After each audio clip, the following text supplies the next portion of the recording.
की कोशिश करेंगे। संजय ठाकुर, नेता बीजेपी, इस वक्त हमारे साथ मौजूद हैं। संजय द्विवेदी, प्रवक्ता शिवसेना उद्धव ठाकरे गुट, मेरे साथ मौजूद हैं। युवराज पोखराना, राजनीतिक विश्लेषक, मेरे साथ मौजूद हैं। सबसे पहले हम चलेंगे संजय ठाकुर साहब के पास, जो कि बीजेपी के नेता हैं।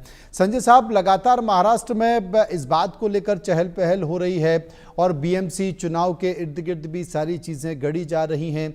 चाहे कोई बयान हो या किसी भी तरह की इस तरह की घटना हो, उसे बीएमसी चुनाव से जोड़कर ही देखा जा रहा है। ये कहा जा रहा है कि भाई जो हिंदू हैं उनको तो टारगेट करने की कोशिश की जा रही है, लेकिन राज ठाकरे मुस्लिमों के बारे में कुछ नहीं कह रहे हैं। उकसाने का काम यहाँ पर ज़रूर किया गया एक मंत्री के द्वारा, लेकिन बात बन नहीं पाई। तो क्या लगता है आपको, वाकई ऐसा है, ये 80 बनाम 20 की लड़ाई है?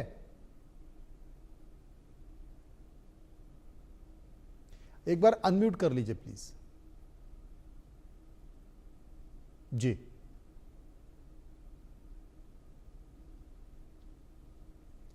आवाज नहीं आ रही आपकी संजय जी।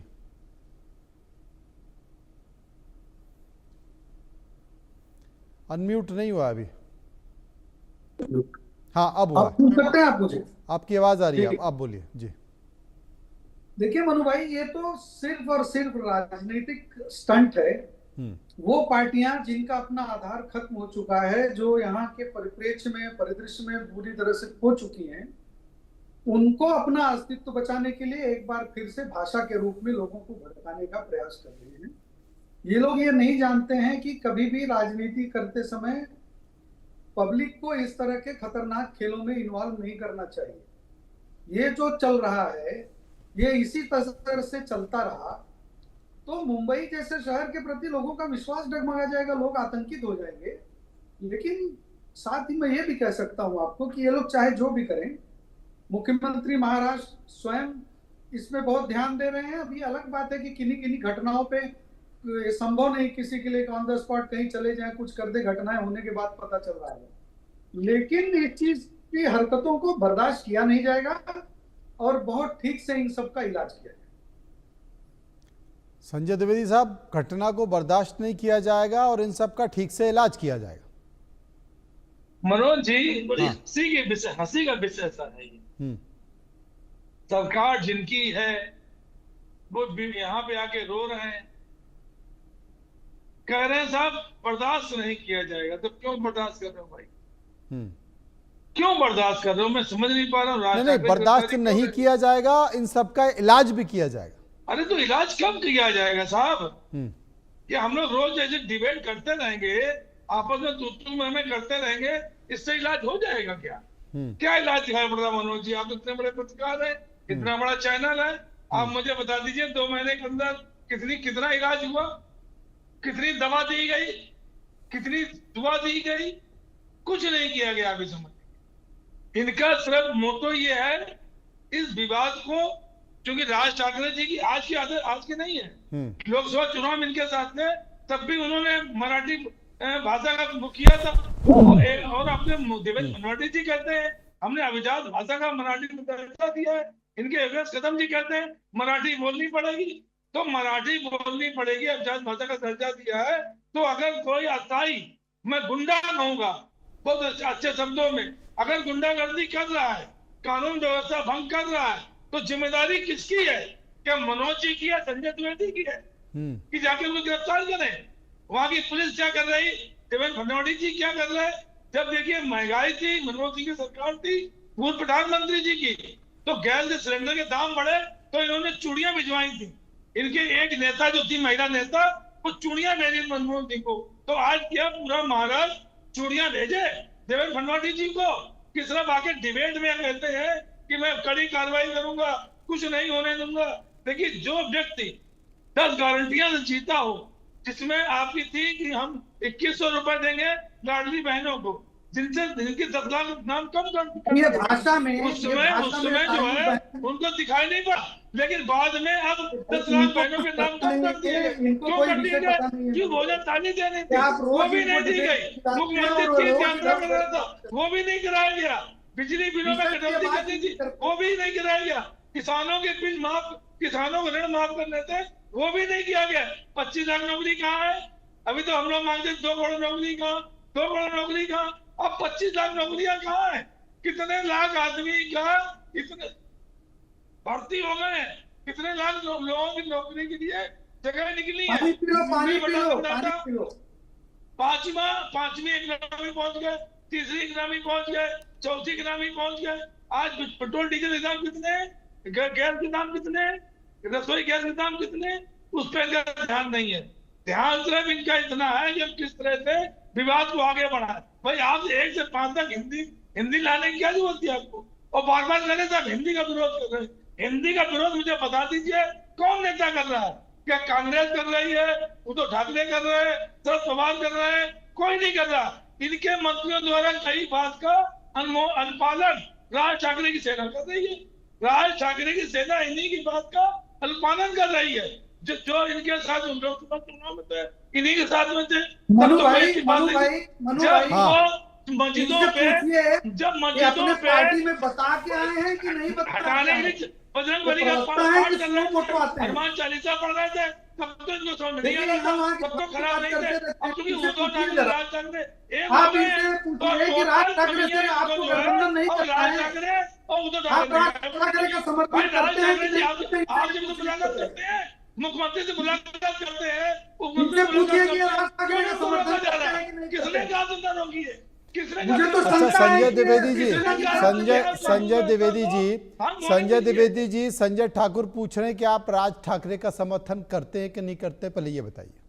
अरे मैंने क्या कहा अभी आपसे? मैंने कहा जो कानून व्यवस्था बिगाड़े, मैं सबका जनता का सम्मान करता हूँ, हर पार्टी का सम्मान करता हूँ, मेरी किसी पार्टी से मनभेद नहीं है। हमारे मतभेद हो सकते हैं, हम उनकी नीतियों के विरोध में काम कर सकते हैं, लेकिन संजय ठाकुर जी बैठे हैं, इनका हमारा व्यक्तिगत झगड़ा नहीं है। हाँ, डिबेट में बैठे हैं, हम अपनी बात करेंगे, संजय ठाकुर जी अपनी बात करेंगे, और जो तीसरे व्यक्ति बैठे वो अपनी बात करेंगे। हमारा विरोध नहीं है, लेकिन आपकी नीतियों का विरोध है। जिन राज ठाकरे जी लोकसभा चुनाव में आपको समर्थन दे रहे थे, तब आपको अच्छे लग रहे थे। आज मैं आज तो राज ठाकरे आपके समर्थन में है, कानून व्यवस्था में भंग कर रहा है। जैसे मणिपुर की स्थिति जो है आपने खराब कर दी। आज तो राज ठाकरे आपके साथ है, जब ये घटना हो रही है प्रधानमंत्री करेंगे, आप राज ठाकरे को कहेंगे कि इस तरह की हरकतें मत करिए। आप इसका जवाब क्यों नहीं देते? आप इस पर क्यों बात करते हैं? महाराष्ट्र में क्यों बुला रहे भाई? किसने आपसे कहा? किसने आपसे कहा? मुख्यमंत्री क्या चूड़ी पहने हैं?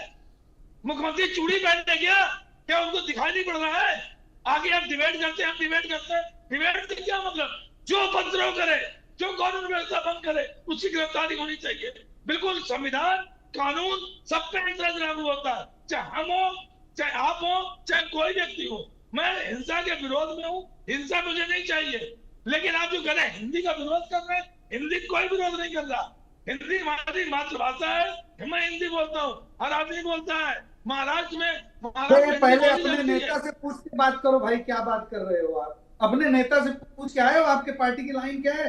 अरे हमारी पार्टी के नेता क्या बोल रहे हैं? सुनिए, अभी आपने बहुत बात कर ली है।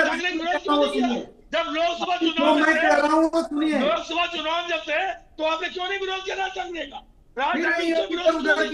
उसमें यही चल रही थी, मस्जिदों में हनुमान चालीसा का पाठ किया जा रहा था, आप समर्थन दे रहे थे। क्यों समर्थन दे रहे थे आप? अगर आप अच्छे नहीं है तो आपने क्यों ले लिया राज ठाकरे को?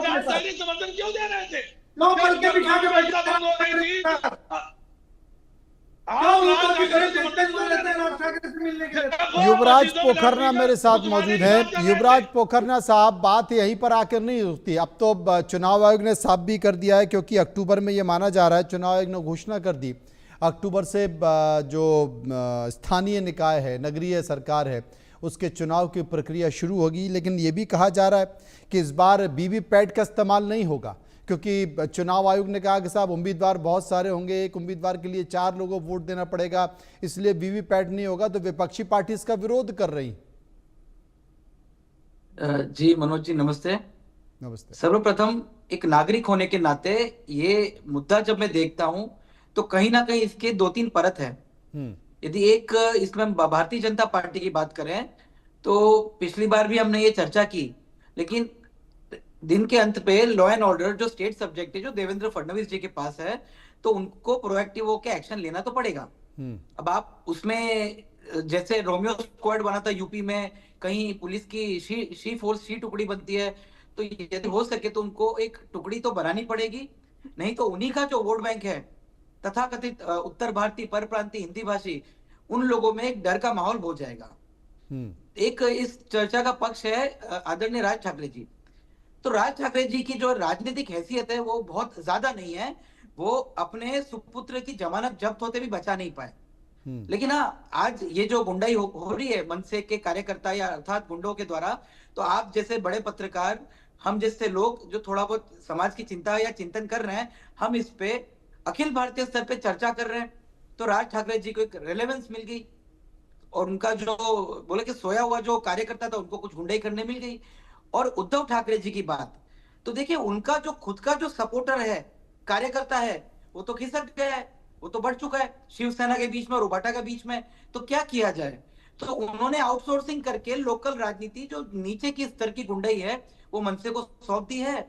और जो आपने 80-20 की बात कही, बहुत इंटरेस्टिंग बात कही।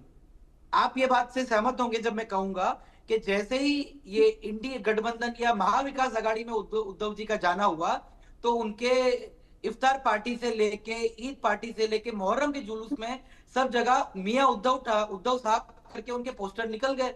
तो मुसलमानों का वोट बैंक जो है वो मनसे का तो कभी था नहीं, लेकिन उद्धव ठाकरे जी की बड़ी पैनी नजर है कि ये मियां भाई का वोट बैंक है जो मुझे वोट करे।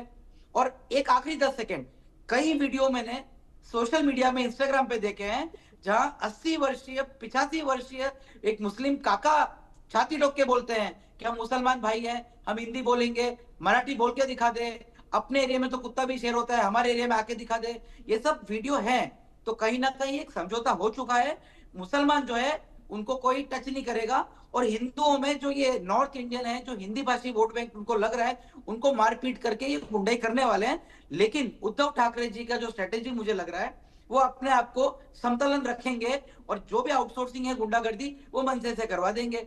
और उनको उनकी जो पैनी नजर है वो बिल्कुल बीएमसी पे है। क्योंकि आखिरी 5 सेकेंड, बीएमसी का जितना बजट है ना, सब नॉर्थ ईस्ट के 4 राज्यों को मिला के भी उतना बजट नहीं होगा। तो ये सारी लड़ाई बीएमसी पे आके पूरी होती है। मनोज जी, जी मैं कुछ बोलना चाहता हूँ। बोल लीजिए अभी हमारे साथी भाई ने बोला है